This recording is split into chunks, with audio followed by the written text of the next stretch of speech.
Selamat malam semuanya. Kembali lagi di channel Belajar Investasi Saham.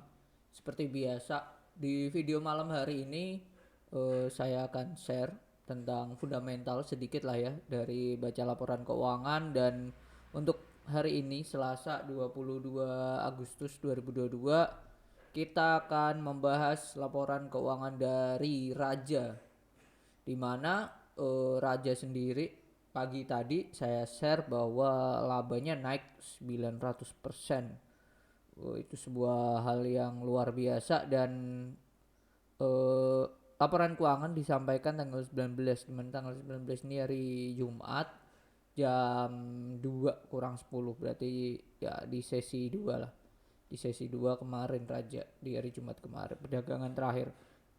Oke, kita mulai. Jadi teman-teman bisa lari ke idx.co.id, lalu perusahaan tercatat, keterbukaan informasi, ketik aja laporan keuangan, terus tulis Raja, rukun Raja, nanti cari ya, pilih yang LK konsol Raja Q2 2022. Tuh hasilnya seperti ini. Oke, laporan keuangan konsolidasi per 30 Juni 2022 tidak diaudit dan 6 bulan yang terakhir pada tanggal tersebut dengan angka perbandingan 30 Juni 2021 tidak diaudit. Jadi laporan keuangan Q2 2022 dibandingkan dengan Q2 2021. Oke, kita mulai. Raja sendiri, sebelum kita lari ke situ ya, Raja sendiri itu saya perbesar. Oke. Raja sendiri itu didirikan tanggal 24 Desember 93. 24 Desember 2003. Dan kalau kita lihat di mana, di RTI, itu Raja listing atau IPO itu tanggal 19 April 2026. Nah, di RTI ini 19 April 2026, 2006 sorry 2026 2006 dia IPO dengan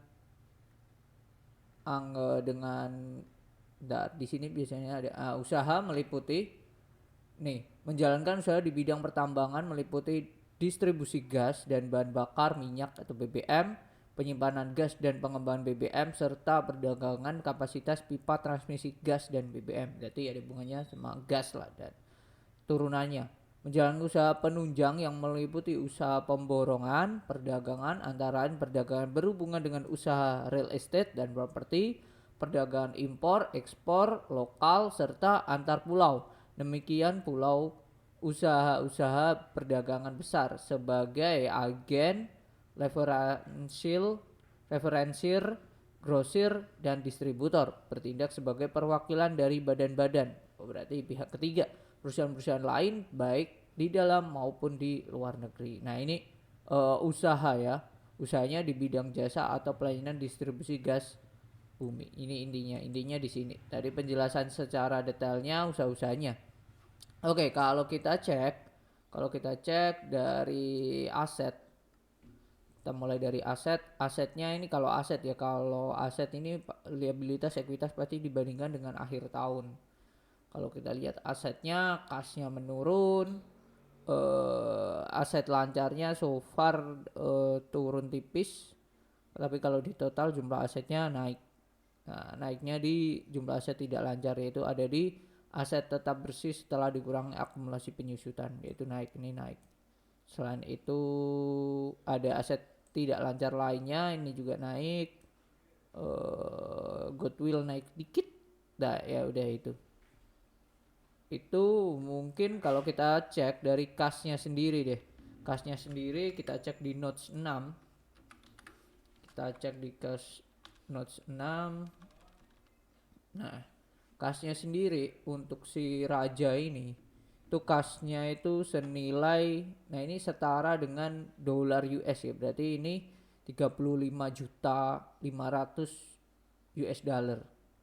Kasnya ini ada banyak di Mandiri, paling banyak di Mandiri. Lalu setelah itu dalam bentuk USD ya, yang perlu dicatat ini paling banyak Mandiri dalam bentuk USD. terus ada Mandiri juga dalam bentuk rupiah, dan juga deposito paling banyak ini ya, ini mirip-mirip ya, ada di Bank Mandiri dan Bank Muamalat, yaitu sebesar ya 25.000 US dollar. Dan deposito yang berjangka ini bunganya atau imbal hasilnya itu 2-3% per tahun. Nah, ini punyanya si Raja. Kalau kita bandingkan di akhir tahun 2021 itu turun dikit lah. Itu dari aset. Nah, kalau kita lagi lanjut ke bawah, kalau dari liabilitas ini agak baik. Baiknya adalah di sini pinjaman jangka pendeknya ini udah nggak ada, tapi pinjaman banknya ini naik. Bagian jangka pendek, pinjaman jangka panjang ini naik, pinjaman banknya ini naik. Kalau kita cek di nomor note 23 pinjaman bank, kita cek ke nomor 23. Nah, ini di nomor 23 ini pinjaman banknya ini paling banyak ada di Bank Mandiri, meskipun nominalnya turun, cuman ini termasuk tinggi ya, ini dalam dolar berarti 103 juta dolar. Nah, itu yang perlu diperhatikan.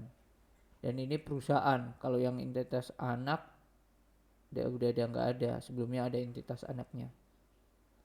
Nah, pada tanggal 26 Maret perusahaan memperoleh fasilitas pinjaman itu dari Mandiri. Itu ini dari Mandiri 26 Maret 2021 berupa fasilitas A dan B. Nah, fasilitas A ini digunakan untuk melunasi pinjaman HSBC dan BNI. Berarti bisa dikatakan nih refinancing di Raja itu sendiri, yang dia melakukan pinjaman lagi untuk membayar pinjaman yang lain. Sedangkan fasilitas B ini digunakan untuk proyek Rembang, membiayai proyek Rokan dan proyek Rembang. Nah, ini which is good. Dia melakukan pinjaman uang untuk hal yang produktif. Nah, pinjaman ini dikenakan biaya 6% per tahun floating. Terus oke, mungkin itu yang paling mencolok ya dari hutangnya di Mandiri, hutang bank. Lalu lanjut ke bawah, yaitu tentang pendapatan. Oh, sebentar. Dari sana tadi terlihat bahwa memang perusahaan ini kalau kita lihat dari liabilitasnya totalnya tuh 120 juta, sedangkan kas asetnya sendiri 247. Dia memang bisa nutup, tapi dengan total hutang 120, apakah kasnya sendiri sudah bisa nutup? Kasnya enggak, kasnya hanya 35 juta. Jadi masih banyak hal-hal yang perlu digunakan, yang perlu effort lebih lah untuk menambal jumlah hutang ini tadi. Bahkan hutang banknya saja tadi 103 kan, 103, 8 tambah 93 ini. Oke, itu dari segi keamanan dari modal sendiri menurut saya kurang oke. Lalu pendapatan, kalau kita lihat di pendapatan untuk si Raja ini sendiri, pendapatannya sendiri itu note 27. Kita cek ke note 27. Ini pendapatannya paling banyak itu di penjualan gas. Penjualan gas itu mencapai 47 juta US dollar, di mana itu adalah 687 023 dibagi 56 089 657 kali 100, di mana ini adalah 85%-nya sendiri penjualan gasnya. Sedangkan dari bahan bakunya sendiri, bahan pembelian gas itu sendiri itu butuh dana 35 juta.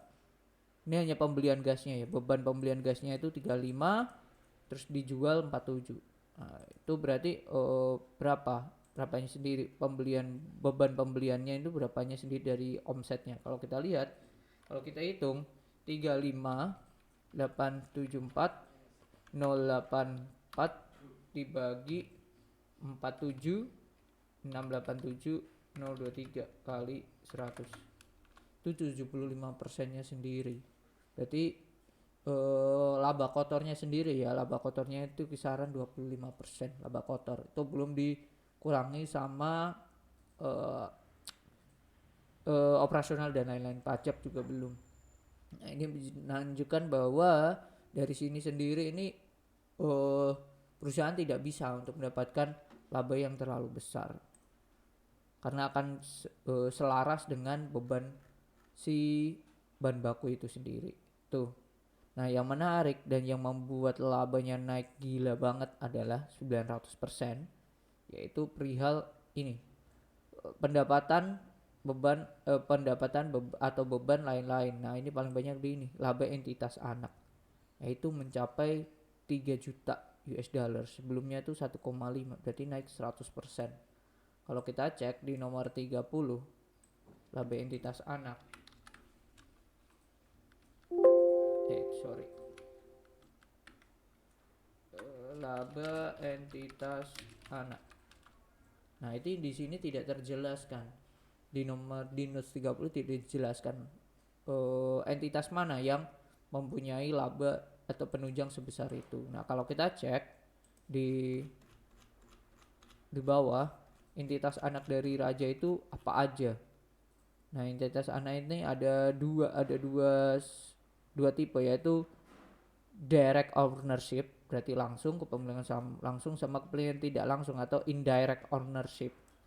Nah, ini totalnya itu kalau yang indirect tuh 1 2 3 4 5 6 7 8 9, sedangkan yang direct ownership itu 1 2 3 4 5 6 7 perusahaan. Ya, hampir mirip.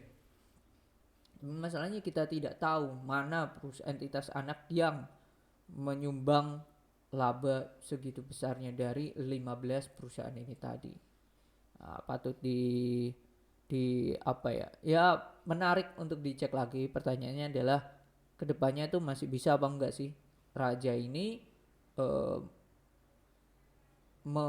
mempunyai laba, mendapatkan laba sebesar itu lagi. Tuh. Nah, takutnya adalah hal itu dari entitas anak itu dari penjualan atau apa gitu. Nah, kalau kita cek dari sini apakah ada penjualan enggak, dari persentase kepemilikan ini, pemilikannya ini yang direct ownership ini tetap di 2022. Ini di 2022 juga yang indirect ini juga tetap tidak ada pengurangan, bahkan menambah. Itu di PT Art Visual Teknologi Persada itu udah jadi 85%, dari 2021 itu 65. Di Bumi Karya juga naik jadi 99. Sebelumnya yang direct ini juga naik bahkan 100%. 2021 enggak punya. Nah, ini perlu dicek lagi. Kalau kita lihat jumlah asetnya, nah ini jumlah asetnya beberapa ada yang turun, ada jumlah aset ya, ini dalam ribuan ya, nominalnya ada yang nambah, ada yang turun. Yang nambah ini adalah yang ini, PT Panji Raya Alamindo 1, lalu ini naiknya gila banget Petrotek Pentanusa, lalu ini juga naik Energasindo Heksakarya itu naik, dan ini naik 2 kali lipat. Artificial Teknologi Persada ini naik 2 kali lipat. Art Prima Energy ini naik 2 kali lipat. Nah, pertanyaannya adalah mana yang mempunyai laba penunjang sebesar itu. Kalau lihat dari pendapatan raja dari penjualan gas dan harga gas yang juga naik juga, jadi anak perusahaan yang kemungkinan menyumbang laba sebesar itu kemungkinan adalah di sektor gas itu sendiri, karena melihat harga komoditas juga naik. Nah, tinggal yang mana nih? Kalau pembangkit tenaga listrik kemungkinan tidak menurut saya. Jadi kemungkinan distributor gas ini juga bisa aja. Perdagangan, nah ini juga bisa sewa pompa minyak, jasa transmisi gas dan kompresi gas ini juga bisa, ini juga bisa. Jadi pertanyaannya adalah perusahaan mana yang menunjang laba raja segitu besarnya. Dan next pertanyaannya, bisa nggak raja kedepannya mendapatkan laba yang sebesar ini lagi. Nah, itu mungkin buat PR bagi kita semua jika tertarik dengan raja. Dan perlu diketahui, perhatikan juga risiko terlebih dahulu ya. Selalu saya ingatkan, risk terlebih dahulu yang dilihat, jangan hanya melihat reward yang akan didapat.